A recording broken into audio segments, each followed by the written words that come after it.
നമസ്കാരം.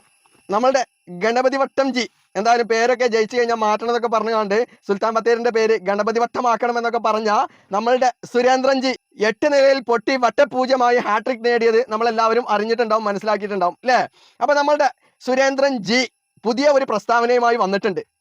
ഭയങ്കരമായിട്ടുള്ള ഒരു പ്രസ്താവനയാണ്. നമുക്ക് എന്തായാലും ആദ്യം ആ പ്രസ്താവന ഒന്ന് കേൾക്കുക, എന്നതിന് ശേഷം ബാക്കി കാര്യങ്ങൾ പറയാം. എന്തായാലും ഒന്ന് കേട്ടോ നോക്കി.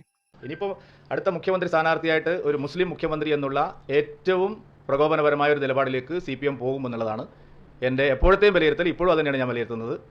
ഇനി മലയാള നാടിന് ഒരു മുസ്ലിം മുഖ്യമന്ത്രി എന്നുള്ള ഒരു മുദ്രാവാക്യത്തിലേക്ക് പതിയെ CPM പോകും. അതിന് പിണറായി വിജയന് 2 കാരണങ്ങളുണ്ട്. ഒന്ന്, അദ്ദേഹത്തിൻ്റെ വ്യക്തിപരമായ കാരണങ്ങളാണ്. 2, ഈ ഒരു ഘട്ടത്തിൽ CPM-നെ ഈ തകർച്ചയിൽ നിന്ന് നേരിടാൻ അതാണ് വഴി എന്നുള്ള ഒരു സമീപനത്തിലേക്ക് അവർ പോകും. എന്തൊരു കോമഡി! പടച്ച റബ്ബേ, നമ്മള് ചിരിച്ച് മരിച്ചിട്ടോ. അല്ല സുരേന്ദ്രേട്ടാ, മുഖ്യമന്ത്രി ഹിന്ദു ആയാലും മുസ്ലിം ആയാലും ക്രിസ്ത്യാനി ആയാലും എന്താ സുരേന്ദ്രേട്ടാ അത്ര വലിയ പ്രശ്നമുള്ളത്? ഈ പറയുന്ന ഹിന്ദു ആയാലും മുസ്ലിം ആയാലും ക്രിസ്ത്യാനി ആയാലും ജനങ്ങൾ തെരഞ്ഞെടുത്തിട്ടല്ലേ ഈ ആളുകളൊക്കെ എന്ത് ചെയ്യുന്നത്, മന്ത്രിമാരാകുന്നത്, പിന്നീട് അങ്ങോട്ട് മുഖ്യമന്ത്രി ആകുന്നത് ജനങ്ങളല്ലേ തെരഞ്ഞെടുക്കുന്നത്. അപ്പൊ ഞാനൊരു കാര്യം ചോദിക്കട്ടെ സുരേന്ദ്രേട്ടാ, ഇപ്പൊ നമ്മൾ അബ്ദുള്ള കുട്ടി ഉണ്ട്, അബ്ദുള്ള കുട്ടി BJP കാരനാണ്, മുസ്ലിമാണ്. അപ്പൊ സത്യത്തിൽ നിങ്ങൾ അബ്ദുള്ള കുട്ടിക്കൊന്നും ഒരു സാധനവും കൊടുക്കൂല അല്ലേ? കാരണം നിങ്ങൾ ഈ പ്രസ്താവനയൊക്കെ കണ്ടു കഴിഞ്ഞാൽ അബ്ദുള്ള കുട്ടിയൊക്കെ നിങ്ങൾ അടിമകളായിട്ട് ജീവിച്ചു പോകണം എന്നുള്ള ഒരു ഉദ്ദേശമാണ് നിങ്ങൾക്കൊക്കെ ഉള്ളത്. BJP ഒരുപാട് മുസ്ലിം ആയിട്ടുള്ള ആളുകളൊക്കെ ഉണ്ടല്ലോ അല്ലേ? അപ്പൊ അവരൊക്കെ ശരിക്കും പറഞ്ഞു കഴിഞ്ഞാൽ വിഡ്ഢികളാണെന്നുള്ളത് ഈ സുരേന്ദ്രേട്ടന്റെ പ്രസ്താവന കണ്ടിട്ടെങ്കിലും നിങ്ങളൊക്കെ ഒന്ന് മനസ്സിലാക്കുക എന്നാണ് BJP-യെ സപ്പോർട്ട് ചെയ്യുന്ന മുസ്ലിം ആയിട്ടുള്ള ആളുകളോട് എനിക്ക് പറയാനുള്ളത്. ഇവിടെ മന്ത്രിയായിട്ട് ഹിന്ദു വന്നു കഴിഞ്ഞാലും മുസ്ലിം വന്നു കഴിഞ്ഞാലും ക്രിസ്ത്യാനികൾ വന്നു കഴിഞ്ഞാലും ജനങ്ങൾക്ക് ഒന്നുള്ളൂ സുരേന്ദ്രേട്ട ആവശ്യം. എന്താ അറിയോ? വികസനം. ജനങ്ങൾക്ക് ആവശ്യമുള്ളത് വികസനമാണ്. അതായത് ജനങ്ങൾക്ക് ഉപകാരപ്രദമായിട്ടുള്ള കാര്യങ്ങൾ, അത് ഹിന്ദു ആയിക്കൊള്ളട്ടെ, മുസ്ലിം ആയിക്കൊള്ളട്ടെ, ക്രിസ്ത്യാനി ആയിക്കൊള്ളട്ടെ, ഏതൊരു വ്യക്തി ആയിക്കൊള്ളട്ടെ, ജനങ്ങൾക്ക് ഉപകാരപ്രദമായിട്ടുള്ള കാര്യങ്ങൾ ആരാണോ ചെയ്യുന്നത് അവര് നേതാക്കന്മാരായിട്ട് വരണം. കാരണം എന്താ പറയാ, സഖാവ് പിണറായിയുടെ മുന്നിൽ ഇനി ഇതല്ലാതെ വേറൊരു മാർഗ്ഗമില്ല എന്ന് പറയുന്നുണ്ട്. പൊന്നാര സുരേന്ദ്രേട്ടാ, വികസനം നടത്തുന്നുണ്ടെങ്കിൽ മാത്രമേ ഉള്ളൂ എന്ത് ചെയ്യുള്ളൂ, ആളുകൾ വോട്ട് ചെയ്യുള്ളൂ. അതിപ്പോ ഏകദേശം ഈ കഴിഞ്ഞ ലോക്സഭാ ഇലക്ഷനിൽ മനസ്സിലായില്ലേ? NDA ഭരിക്കേണ്ട ഒരു അവസ്ഥ വന്നില്ലേ? BJP ഭരിക്കുന്ന സ്ഥലത്ത് നിന്ന് അങ്ങനെ ഒരു അവസ്ഥയിലേക്ക് വന്നില്ലേ ഇപ്പോൾ BJP? അത് എങ്ങനെ വന്നു എന്നുള്ളതൊന്ന് ചിന്തിച്ചിട്ടുണ്ടോ? നിങ്ങൾ വികസനങ്ങൾ കൊണ്ടുവരാത്തതുകൊണ്ട്, ജനങ്ങൾക്ക് ഉപകാരപ്രദമായിട്ടുള്ള കാര്യങ്ങൾ കൊണ്ടുവരാത്തത് കൊണ്ട്, നിങ്ങളുടെ ഈ പറയുന്ന പച്ച വർഗീയത കൊണ്ട്, ആ വർഗീയത ഒക്കെ കൊണ്ട് തന്നെയാണ് UP-യിലൊക്കെ 8 നിലയിൽ പൊട്ടി വന്നിട്ടുള്ളത് അല്ലേ? അപ്പൊ ജനങ്ങൾ വിഡ്ഢികളല്ല.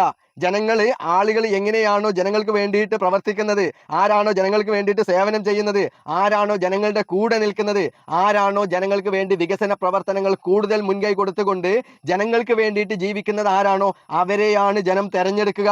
അവരെയാണ് ജനം 2 കൈയും നീട്ടി സ്വീകരിക്കുക.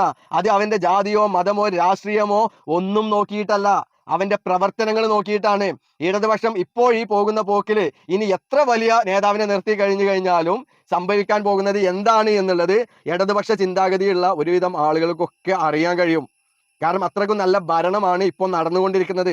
അപ്പൊ ആ ഭരണത്തെ എത്ര ആളുകൾ ഇനി അങ്ങോട്ട് സപ്പോർട്ട് ചെയ്യും എന്നുള്ളതൊക്കെ വരും ദിവസങ്ങളിൽ നമ്മളുടെ ഇലക്ഷൻ വരുന്ന സമയത്ത് മനസ്സിലാക്കാൻ കഴിയാവുന്നേ ഉള്ളൂ സുരേന്ദ്രേട്ടാ.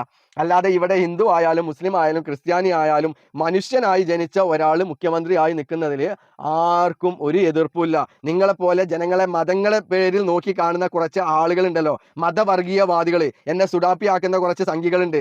ആ സംഘികളെ പോലെയുള്ള ആളുകൾ അവരാണ് യഥാർത്ഥത്തിൽ നാടിന് ആപത്ത്. അവരാണ് യഥാർത്ഥത്തിൽ നാട്ടിലെ കൊടും വിഷം എന്ന് പറയേണ്ടത്. അങ്ങനെ തന്നെ പറയേണ്ടി വരും സുരേന്ദ്രേട്ടാ.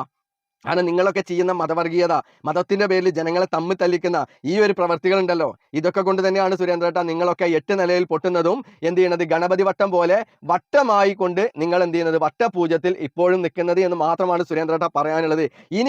ഇനി അങ്ങോട്ടെങ്കിലും ഈ പാഠം ഉൾക്കൊണ്ടുകൊണ്ട് നിങ്ങൾ മനുഷ്യരായി കണ്ടുകൊണ്ട് അവരെ ജാതിയുടെ പേരിലും മതത്തിന്റെ പേരിലും വേർതിരിക്കാതെ എല്ലാവരും മനുഷ്യരാണെന്ന് മനസ്സിലാക്കിക്കൊണ്ട് മുൻപോട്ട് പോകാൻ കഴിയുമെങ്കിൽ നിങ്ങൾക്കൊരു മുന്നേറ്റം ഉണ്ടാകുമെന്ന് മാത്രമാണ് പറയാനുള്ളത്. ഇതുപോലെ ജനങ്ങളെ മതങ്ങളുടെ പേരിൽ വർഗീയത പറഞ്ഞ് വീണ്ടും വീണ്ടും ജനങ്ങളെ തമ്മിൽ തല്ലിക്കാനാണ് നിങ്ങളുടെ ഉദ്ദേശമെങ്കിൽ ഇതുപോലെ വട്ടപൂജമായി കൊണ്ട് തന്നെ നിങ്ങൾ മുന്നോട്ട് പോയിക്കൊണ്ടേയിരിക്കും. നിങ്ങളുടെ അധപ്പതനം ജനം കണ്ട് ചിരിച്ചുകൊണ്ടേയിരിക്കും. കെട്ടിവെച്ച കാശ് പോലും കിട്ടാത്ത ഒരു അവസ്ഥയിലേക്ക് വീണ്ടും വീണ്ടും നിങ്ങൾ താഴേക്ക് പോയിക്കൊണ്ടേയിരിക്കും എന്ന് മാത്രമാണ് സുരേട്ട പറയാനുള്ളത്. അപ്പോൾ LDF സർക്കാരിന് അറിയാം ആരെ മുഖ്യമന്ത്രി ആക്കണം, ആരെ മുഖ്യമന്ത്രി ആക്കണ്ട എന്നുള്ളത്. അപ്പൊ സുരേന്ദ്രജി, അത് LDF സർക്കാരിലുള്ള ആളുകൾ തീരുമാനിക്കും ആരെ മുഖ്യമന്ത്രി ആക്കണം, ആരെ ആക്കണ്ട എന്നുള്ളത്. എന്തായാലും സഖാവ് പിണറായി വിജയൻ രാജിവെച്ചതിന് ശേഷം ആയിരിക്കുമല്ലോ അങ്ങനെ ഒരു മുഖ്യമന്ത്രി വരിക. അപ്പൊ അങ്ങനെ ഒരു മുഖ്യമന്ത്രി വരുന്ന സമയത്ത് അവർ തീരുമാനിക്കും ആരെ മുഖ്യമന്ത്രി ആക്കണം, ആരെ ആക്കണ്ട എന്നുള്ളത്. അത്ര മാത്രമേ സുരേന്ദ്രൻജി പറയാനുള്ളൂ. അപ്പൊ നമുക്ക് എന്തായാലും അടുത്ത ഇലക്ഷനിൽ ഗണപതി വട്ടം ആക്കിയ സുൽത്താൻ ബത്തേരിയെ മാറ്റാൻ കഴിയില്ല എന്നുള്ള ഒരു പ്രതീക്ഷയിൽ മാത്രം പറഞ്ഞുകൊണ്ട് നിർത്തുന്നു. അപ്പൊ നമുക്ക് വേണ്ടി കാണാം അടുത്ത വീഡിയോയിൽ മറ്റൊരു വിഷയമായിട്ട്. ബൈ.